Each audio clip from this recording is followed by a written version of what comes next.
All right, guys, in this video, I'm going to take a wild guess and reveal what I think to be your #1 land investing bottleneck. Bold, I know, but after working with hundreds of folks, I feel like I have a pretty good grasp on this topic. So without further ado, let's dive in.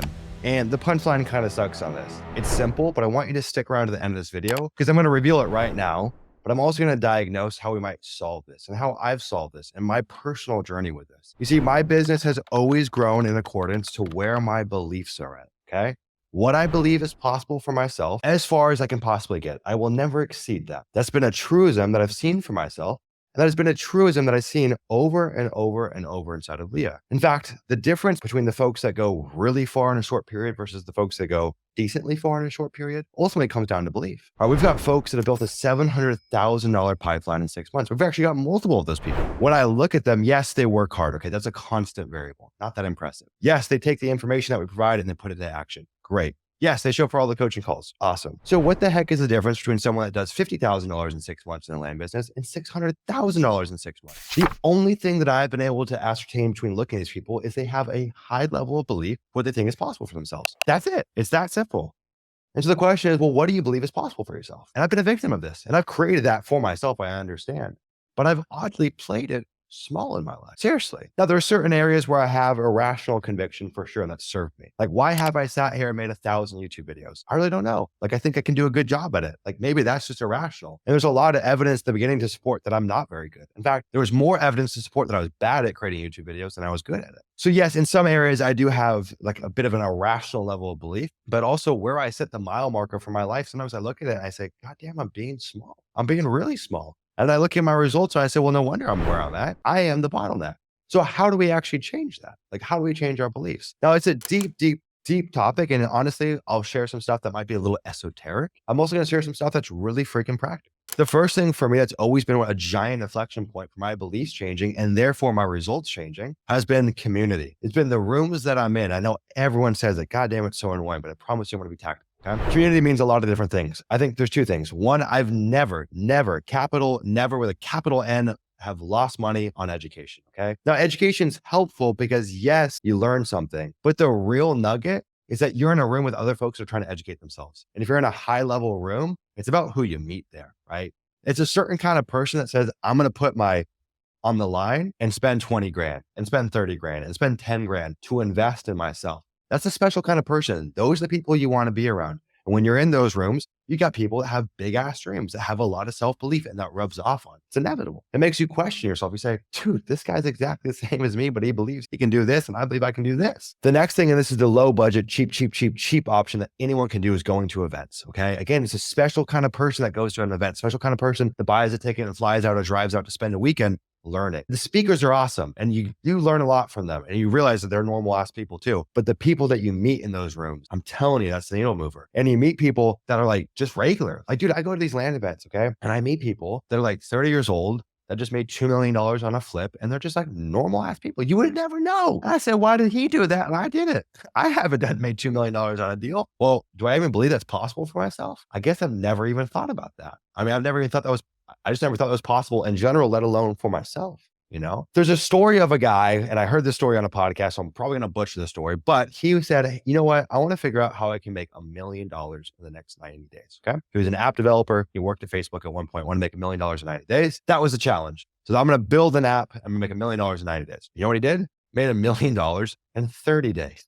Again, it's just like, what you believe. He could have said, I'm going to make $1 million in a year, and he probably would have made $1 million in 6 months. It's Parkinson's law to some extent. A lot of the time will be used, but it's even beyond that. And so I think one of the lowest budget ways to have huge impact in your life and to shake up your beliefs is by going to events. That's why we are hosting our Leah Mastermind in Las Vegas, October 11th, 12th, and 13th. Landinvestor.co/mastermind, 300 land investors, the killerest, not even a word, lineup of guest speakers. Callan Faulkner, John Jasniak, Rylan Loader, Michael Bold, Dennis Yockley, you name it. Killers. Again, people that you'll meet and recognize they're just like me, but also who you meet in that room. It's life-changing. And in that process, what you learn is successful people are always investing in themselves. It's a given. Like they're always investing in themselves. And as a byproduct, they're typically always investing in education. So you just have higher likelihoods of being in those rooms and meeting really successful people. Like, where do you meet successful people? I don't know. Not at Trader Joe's. I definitely don't meet them at the gas station typically. You go to events. It's one of the easiest ways to meet really successful people. And the truth is, if you want to change your beliefs, you got to get in the right rooms. And you want to get in the right rooms, you've got to pay. Okay. It's almost like this higher level of society. It's almost like this group that knows something that you don't. It's a pay to play world. You got to pay to get in. You got to show me. It's a pre-qualifier. Show me that you're serious. Show me that you belong in this room. Okay. Like it works like that.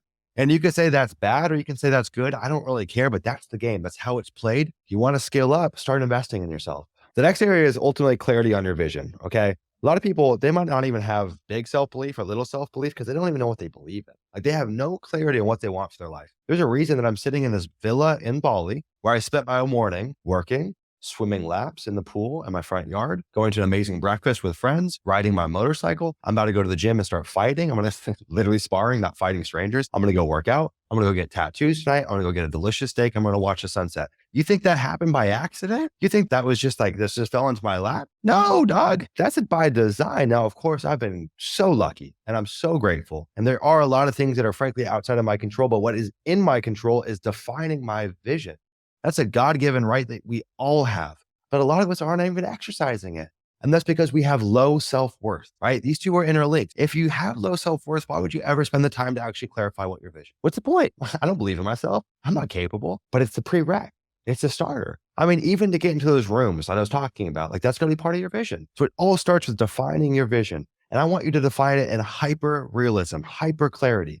What does your day look like? How do you wake up? When do you wake up? What happens next? What happens after that? What happens after that? How do you want to feel? What do you not want to have in your life? What do you not want to do? What are things you're not willing to trade on? Get really clear. Really clear. And so those things are highly linked, self-worth and clarity on your vision, right? But here's the interesting thing is the inverse is also true. So even if you got low self-worth, you can watch this video and say, you know what, I'm going to discipline my way to sit down and define my vision. And with that clarity, magic starts happening in your life. And magic starts happening in your life and you start getting proof that your life can change and your self-worth grows. And it's this beautiful positive cycle. Because most people are on this vicious negative cycle. It's just this downward spiral, but you get to choose. But to choose, it does start with discipline. You can't wait for your self-worth to improve. You've got to discipline and will your way to get started. So sit down after this video, watch the whole thing, but sit down and get clear. Now, same thing on that note of self-worth. I think that we need to start generating proof in our life that we are capable. Now, it doesn't necessarily have to be proof directly related to the thing, which in the case, this thing is your business, AKA your land business, AKA making more money. But you can start developing proof in your life by taking out the trash when you see it full. You can start developing proof in your life by being a better partner. You can start developing proof in your life by showing your body some care and taking care of it.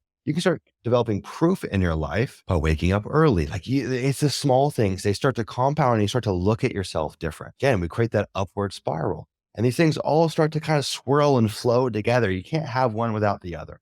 They're all interlinked. And my life changed when I was 17 years old. You see, up until that point, I had no proof that I was capable of absolutely anything. I was in special needs classes. I was held back. I was made fun of. I didn't have friends in high school. I was one of the smallest kids in my school. Like, not much proof there. So I had a lot of love for my mom, and like that definitely was fuel. And I had a lot of good in my life. I don't mean to portray it as all negative, but I started to develop proof when I started going to the gym. So I was 115 pounds when I was 17 years old. Okay. I was a twig. I went from 115 pounds to 160 pounds by the time I graduated high school. Proof. I can change my life. If I can do this, what else can I do? The sky's the limit. The world's my oyster. So proof is so important, and you can develop it in the smallest way. I will die on the hill that how you do one thing is how you do everything. Now, how you do one thing today is not indicative of how you have to do them tomorrow. This is not a death sentence. It's not prescribed to you forever. The ball is in your court and you do get a change. But the small stuff matters. In fact, you've got to take care of the small things to ever have a chance at the big things. How the world works. Now, I think there's some more esoteric points here that might bother some of you, but frankly, this stuff works. Bother it or not, I'm sorry. I'm here for the tactics. I'm here for the stuff that actually drives home results. And what has worked for me? Well, what has worked for me is getting myself into a state where I'm more moldable, where I'm malleable. You see, when we are in our standard kind of waking conscious moving through the world, we're using a lot of heuristics, mental shortcuts. We're kind of on autopilot. You ever feel that? You do a thing, you don't really know why you did the thing. And so what I need to do is to put myself into a different state. There's a lot of ways to put myself into a different state. There's drugs, right? That's one way. That's a shortcut. I think it has a place, in all honesty. Some think psychedelics certainly serve a purpose. It's a way to force years of development, compress it down into 8 hours. It's not for everyone. Time and place is important. Setting is important, but that is a path that could be part of your path, but it shouldn't be all that's part of your path. Now, one of the ways that I use in my life daily is breath work. I might be saying, Sumner, what does breath work have to do with this? Well, breath work allows me to put myself into an altered state. I get to do that endogenously, just through myself. Nothing external. And in that altered state, now I'm malleable. All right. Now, when I sit and I meditate and then I come to my journaling, I'm in a different place. My brain is operating at a different frequency. There's different electronic pulses going on in my brain. So I can kind of play with myself in a way that I might not be able to in my normal waking conscious, Now, there's a lot of different ways you could do that too. It could just be flat out meditating. It could be walking without your phone and just letting downloads come to you. I remember when I was building my business, right? When I was in the early years of building my land business, it's 2020, 2021. I had just gotten out of a relationship. I didn't really have these tools at my disposal, but I remember I had a dream. April 2021, I had a dream. I wanted to build my owner finance portfolio to $20,000 a month. Okay. At that point, it's probably doing $1,500 to $2,000 a month. That was my big, hairy, audacious goal. Okay. Looking back, I'm like, whatever. But at the time, big goal. And I wanted to do that before the end of 2021. So I thought about, but what I would do is I'd get myself into these weird states. Okay. I would leave my house at about 5 o'clock in the afternoon, like before the sun was going down, but it's like still golden hour. I'd leave my phone at home. I would go with nothing and I would literally walk for 2 to 3 hours. I would just walk. And I would just let these downloads come to me. These things hit me. Like I wasn't even having to think. They were just coming to me, flowing. And I would come home so inspired, so invigorated. I was in an altered state, honestly. You see, a lot of y'all are going on walks with their headphones and listening to podcasts, numbed out. And I've been there. I know what that's like.